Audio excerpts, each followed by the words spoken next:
welcome to episode 3. This week, we're going to be discussing the process and the steps in building a home, a new built home or a custom built home. I will kind of explain under each step what that entails. I will add also a video tour of our home framed. And it actually will make much more sense because since you saw the previous video, which was the floor plan, tour of the floor plan. If you haven't seen it, please watch it. I got a lot of great feedback from everybody and comments about how helpful it was for them. So I'm so happy that people were really happy with it. So make sure you catch that before you watch this video. And so that'll make much more sense of the spaces once you've seen the floor plan and then now you see the framed tour. So yeah, and that'll be pretty much this week's video. If this is your first time joining, welcome. My name is Masa and this is my channel. I've decided to document our journey in building a home, a custom built home.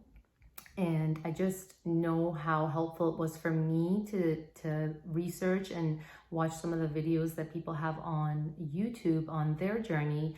And it definitely helped me to kind of navigate through this crazy process of building a home.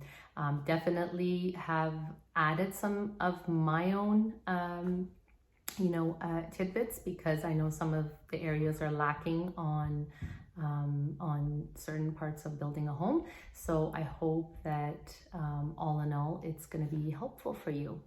And please, if this is your first time watching, make sure you like and subscribe, and that way you can, and actually hit the notification bell too, so that every time my video is up, you can catch up and watch the videos. And also don't forget to follow me on Instagram, Masa Loves Designs. I also do a lot of sneak peeks there and kind of give heads up on my videos that will be coming up on YouTube. So make sure you catch that as well. So anyway, let's begin. So I have made some notes here. I hope you don't mind me kind of glancing down here and there, because I think there's just so many steps in the whole picture that I don't want to miss anything. So the building process, that's what we're here for today. So the first thing, I mean, at least we did, is I think it is important to find a realtor that you trust and that you work well with. Because they have a lot of the ins and outs of when lots become available or when land is available for sale. And I know my husband and I also took the initiative to drive around the city and some of the neighborhoods that we love to see what is available or if there were any lots available for sale. And from there you kind of have to decide if you want to go the custom built route or you want to stick to a kind of a community build where there is a big difference, obviously. A semi-custom built, usually that builder is building within the community of many homes. They have a set floor plan for you.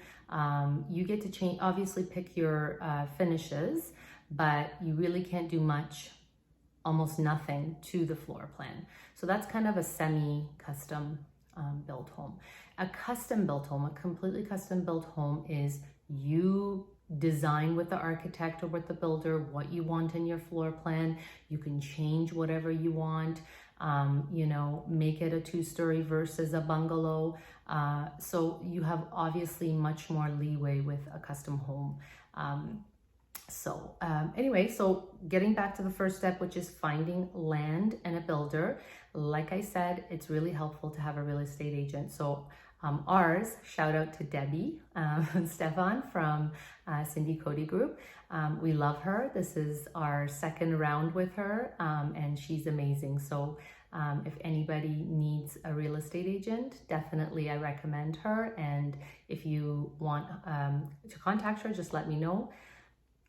DM me and I will give her info. So once you find, through your real estate agent or yourself, you find the land, you want to obviously approach the builder or the landowner. In our case, the builder was the landowner, and they had built a few of the homes on that street, not all. We had approached them, and that's kind of how we went about, because we liked the neighborhood. We had a couple friends who live on the street. And the other major thing for us when we're trying to look for land was the school district, of course, trying to find a good school district. So that's how I would go about finding land. Make sure you know the school district, the neighborhood, of course, and then find a real estate agent that can navigate and help you navigate through finding a land, and then also contacting the builder. The builder themselves do have real estate agents that they would work with, that you don't technically have to have one, but I would suggest one because when you're coming in with your own real estate agent, they're a benefit to you, and they're obviously looking after your interests. So that would be my suggestion for that. So you found your land, you found the builder. What do you do now? So what we did was we sat with the builder and we told him what we want. So you pretty much have to go from head to toe of what you want in a home. You want a 2-story home, you want a bungalow, what do you want? So we had said, and I'll go through ours, is we wanted a 2-story home. We wanted a certain size square footage. And we wanted a 5-bedroom home, and a certain layout in the main floor, and a certain layout in the bedrooms. Our basement we wanted open, and a bedroom down there, full bath. So you literally have to go fine tooth comb around what you want, because that obviously is going to affect the price of the home. So that's what we did. And we did tell him a few of our really big wants, which was important, so that reflects in the price of the home. Because let me tell you how there are going to be surprises, and I will definitely get into that once we talk about upgrades when building. So so that's kind of what we did. We signed. Once that was decided, they came back to us with a price. And we were happy with the price, and we signed the contract. So where we went from here was, and I mentioned in my first video, it was a 4-month process of drawing up the plans, drawing up the elevation. Elevation means what the exterior of the home is going to look like. So that was one thing that we designed. And then also, obviously the floor plan. So that took about 4 months, like I mentioned, and we finally came to the final product of what we wanted. And then we signed another contract saying, okay, we're good with this floor plan. Okay, now let's move on to the next step. And they will lay out for you payment plan. When you're building a home, it's not like usually when you buy a home that is already built, where you have to put, I believe, a certain percentage down. It's actually increments of payments that you have to do, which actually is helpful if you are not there yet financially. It allows you to build as you go. So that's an advantage of building for sure. So once we did finalize that, we signed our contract for the drawings. The next step, which is step 4, depending on the month, would be breaking ground. So we broke ground at a certain time because there was so much trees on our lot that we had to wait until the trees were fully, bare. So it was easier to cut down. And that was probably around March, April. And so that's when you would break ground. They will start digging and getting the lot ready to pour the foundation. Which would be the next step. So from there, there's really not much more until really framing. For us, when we broke ground, as they were doing the foundation and pouring the foundation, we started our selection process. So all of our upgrades and what we wanted and materials and whatnot. So I'll go step by step. So the first thing we actually ended up going to, we went to a vendor for the exterior elevation of the home. And what that entails is the stone, the brick, if there's stucco. We also, selected the type of roof or color of roof. We discussed windows, what color, interior, exterior colors. That's a big one. A lot of people don't realize if you want black windows, you have to pay extra to get the black interior. And we also selected our front door, and the obviously the backyard sliders and whatnot. And then the aluminum, which is like the soffit and the fascia and all that stuff. And just a heads up on a lot of the homes, when you're doing custom, there are committees that you have to present your selections to, and they have to sign off on it. So I know initially when we had wanted a certain look of the house, it was a no-go. It was, too much of a certain style. It has to be kind of meshed in with the community. Not necessarily the same, but almost, like the same style, not the same colors or anything like that. So we did have to go through twice, and then we were okayed to move forward. So that was what was the first selection? Exterior. Second selection was the appliances. That's a huge one. We went to a department store and we kind of did our research prior to going, which I definitely recommend. It depends on what you want.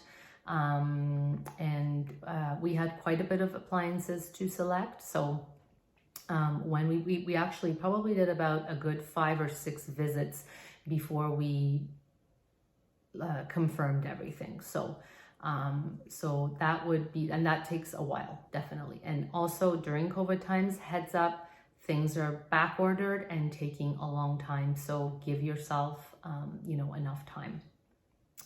And it is really important to do the appliances earlier because the cabinetry, they need to know specs for when they're building your cabinets around it. So, and speaking of, the third one is cabinetry. We did our cabinetry third.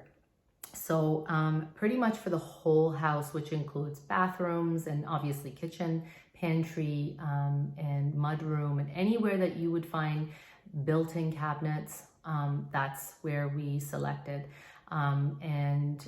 We did a good 6 visits before we finalized finally, and that was just recently. So it takes a long time to figure out what you want. So some of the things that you'll discuss in those meetings would be design, where do you want your appliances and sinks? This is cabinetry, right? And door styles and hardware. There's so many things, like little teeny things that come up that you're like, wow, I didn't even think that would, that I would have to select that, but you do. We did get 3D renderings of pretty much everywhere that had cabinets. I will show those bit by bit as we start talking about the design of, like for example, my kitchen or washrooms or anything. They were really helpful. If your builder is able to provide that, or the vendor who's doing your cabinetry able to provide that, I would definitely recommend it, because you really get a sense of what that space is going to look like, especially like the color that you chose or the style that you chose. And we changed it. We changed our whole kitchen 3 times, sticking to the same colors, but just styles. We did different things. So definitely, if you can get 3D renderings, I would recommend it. So that was cabinetry. The next one was plumbing fixtures. Oh my goodness, this was so overwhelming. I found there were so many little things that I had to choose that I was like, I can't even put my head around what I want.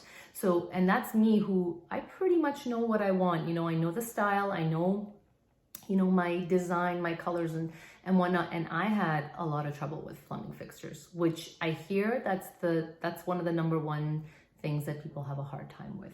So, you know, picking out our sinks, our faucets, you know, toilets, and then, you know, shower heads and tubs and whatnot.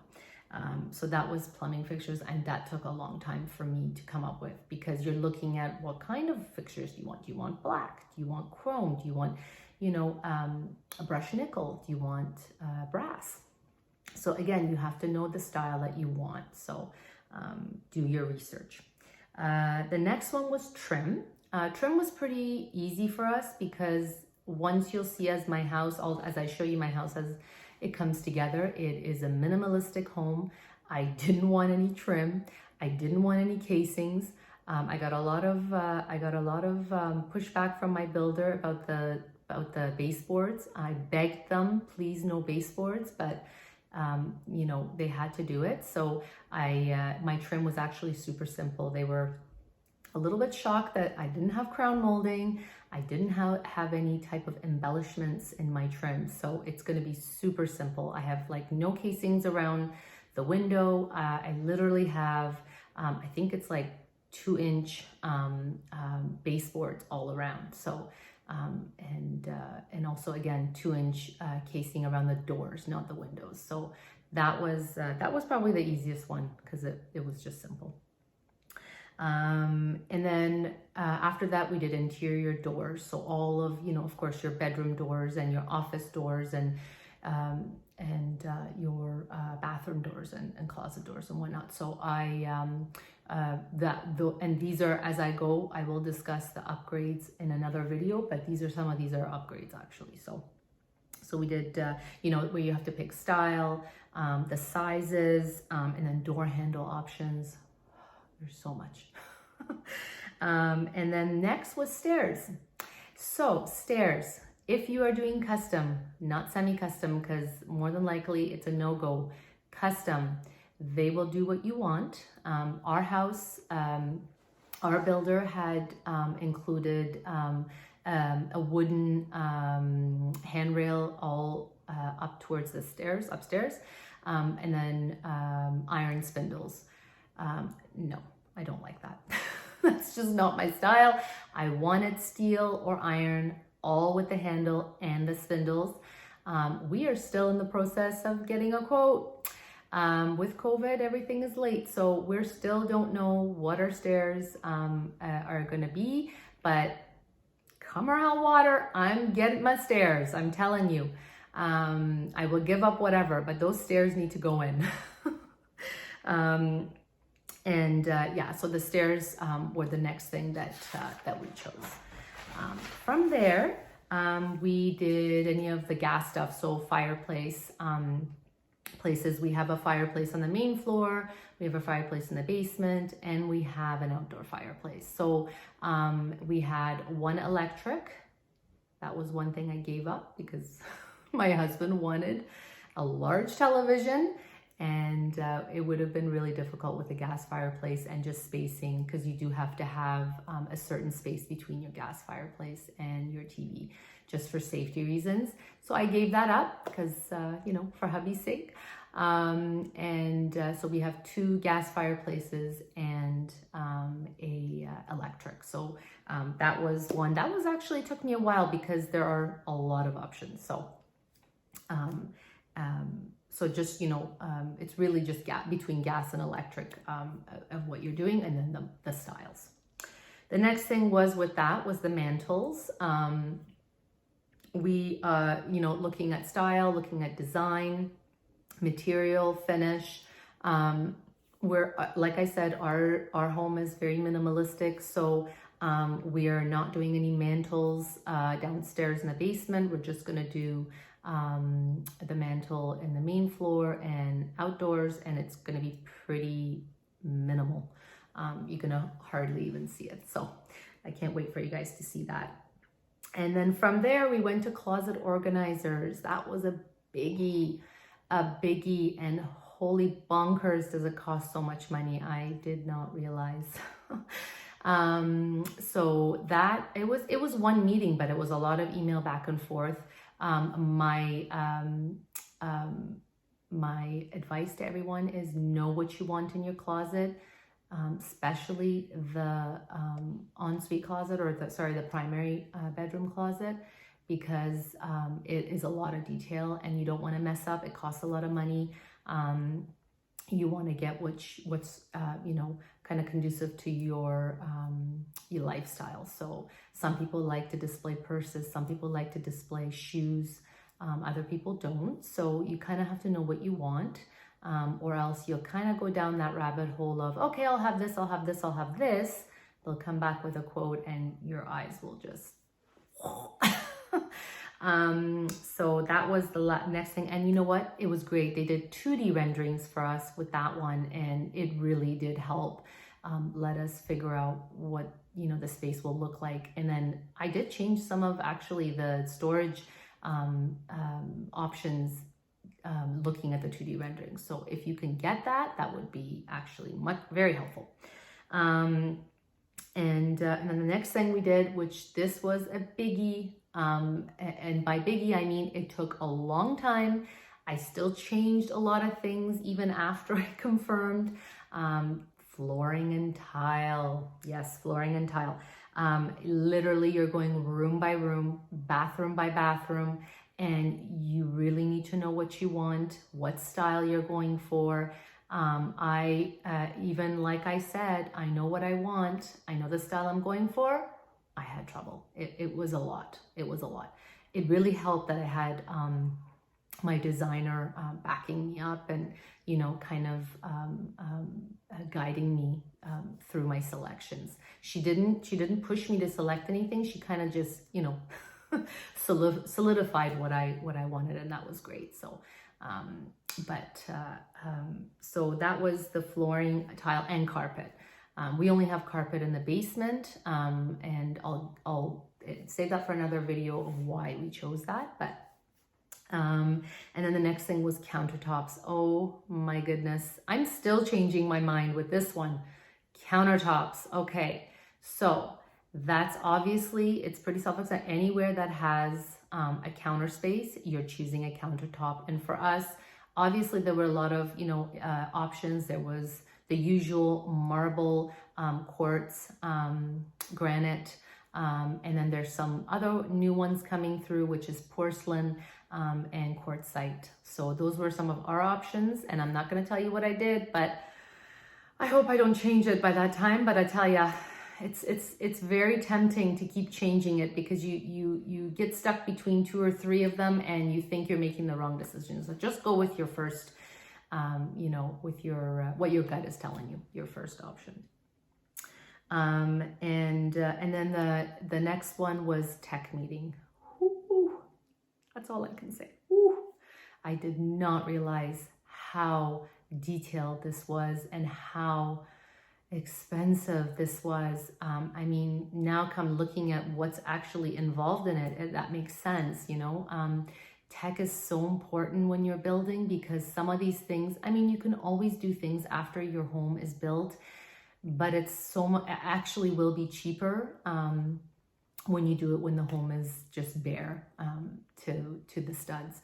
So the tech meeting was, and we are still actually emailing back and forth. Our tech company is great. We're super happy with them.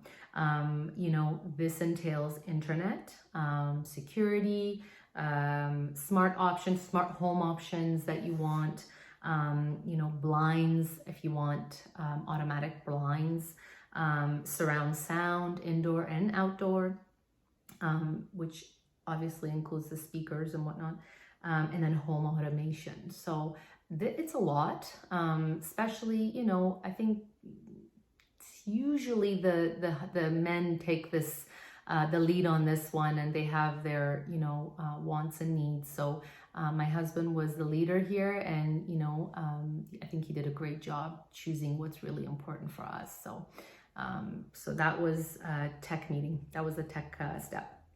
The next step is lighting. Oh, lighting, actually, what I thought it was going to be so easy. Let me tell you how it took me 6 months to choose all the lighting in the house.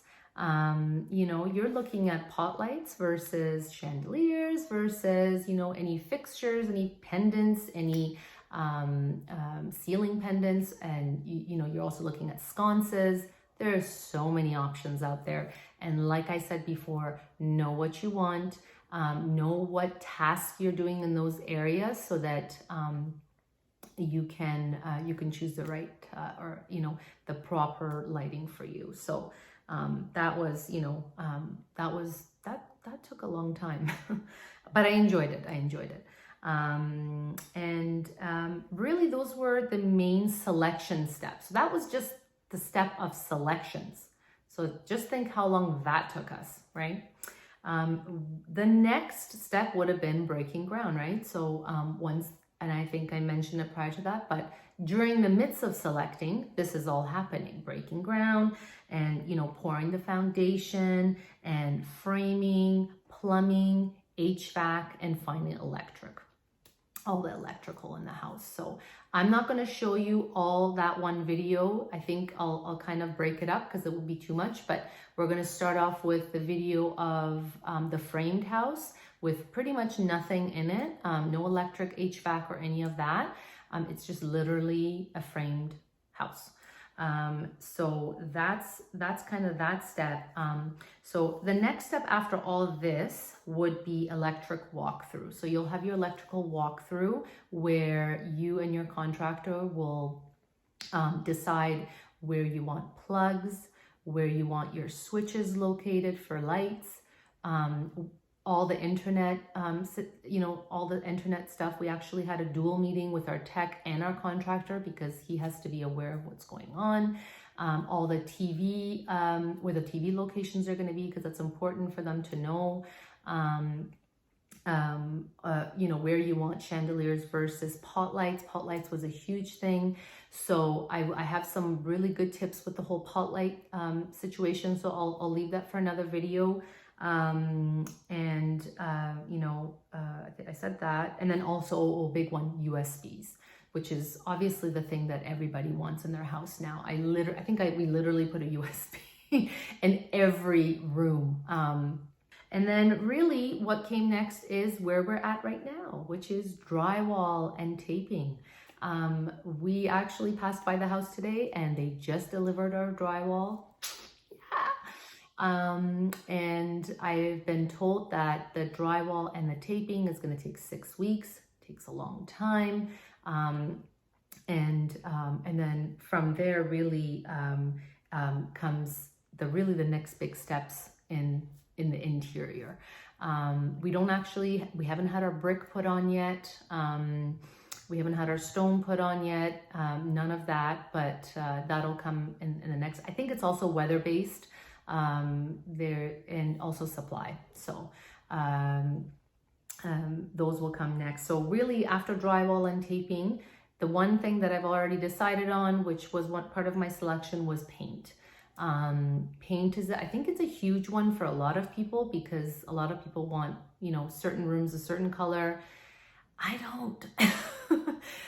I'm having just like one color all through the house. The painters, or hopefully they'll say God bless her, because my trim, my doors, my walls are all going to be the same color and all the same sheen. I will talk about paint in another video too. I have some really good tips there too. So that's really the major steps in building a home, and there's still steps left, but I'm not going to get into it because we're not there yet. So this is where we leave off right now. I hope that was helpful. Let me know if I missed anything or if you want to know anything in particular. I'll definitely add it in my next video.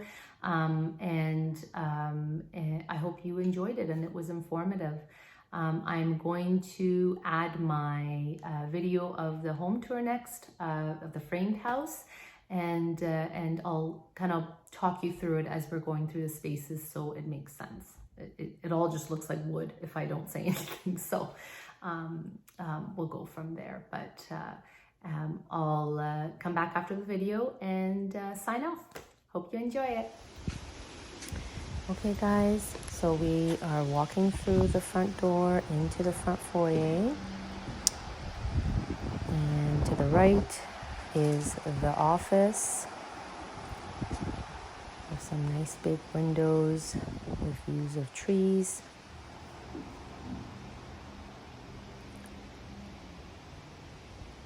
And coming out, as you can see, the stairs is not in the correct location. It's just temporary right now, but it will be going towards that big window. So we have some nice high ceilings as we walk in through the house. And this is the walk-in closet, guest walk-in closet for jackets. And this is our great room with views into the kitchen. Again, looking up from the great room. We'll walk into the kitchen here.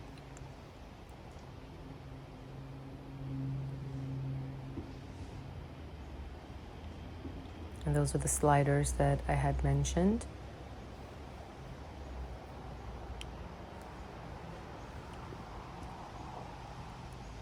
So we have some good views of the backyard there.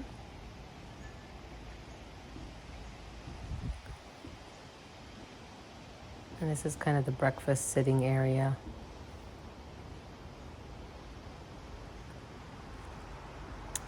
So this is the covered porch that I had mentioned, which I will get into when we discuss the backyard.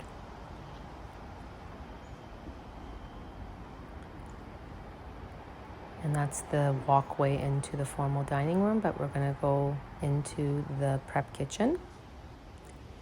So this is our prep kitchen. And then going around the corner into the formal dining room.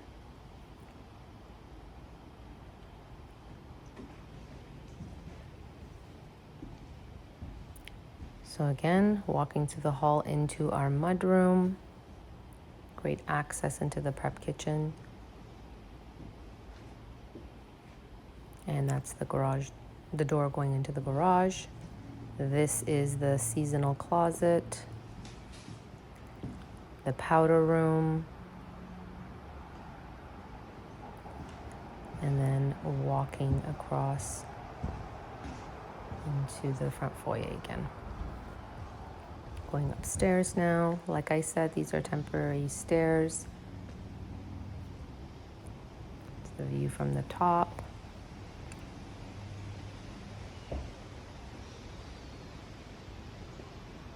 And that's that little study area of the stairs. So we're going to start off with the right side of the house. This is the guest suite, so guest closet. This is the guest bedroom and the ensuite. Coming out again, we're walking into the corridors for the primary suite. So this is the primary bedroom. Nice big window. Walking into the primary ensuite.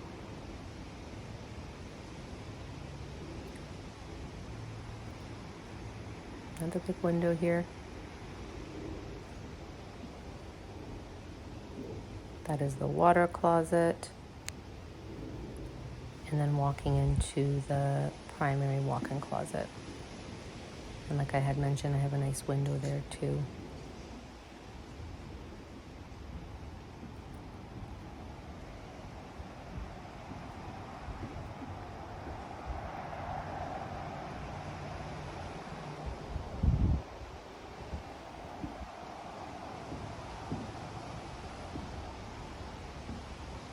So walking across to the other side of the house, this is the primary laundry room.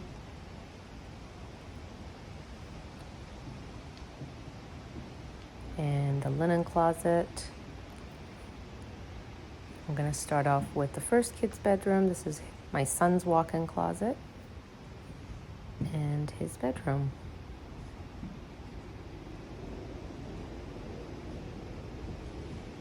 And this is his ensuite bathroom. And around the corner, down the hall, is my daughter's room, the second kid's bedroom. There's her little study nook. Her ensuite.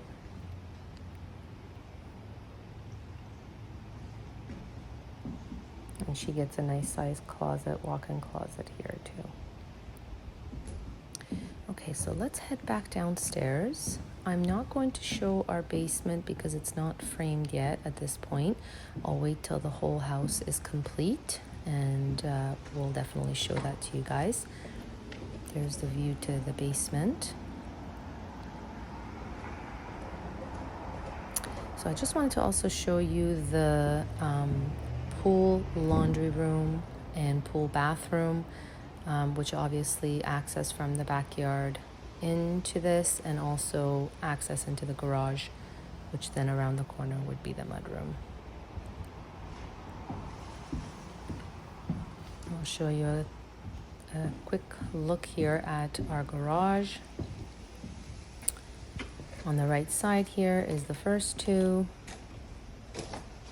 and there's that door into the laundry room, the pool laundry room. And then on this side is the other two.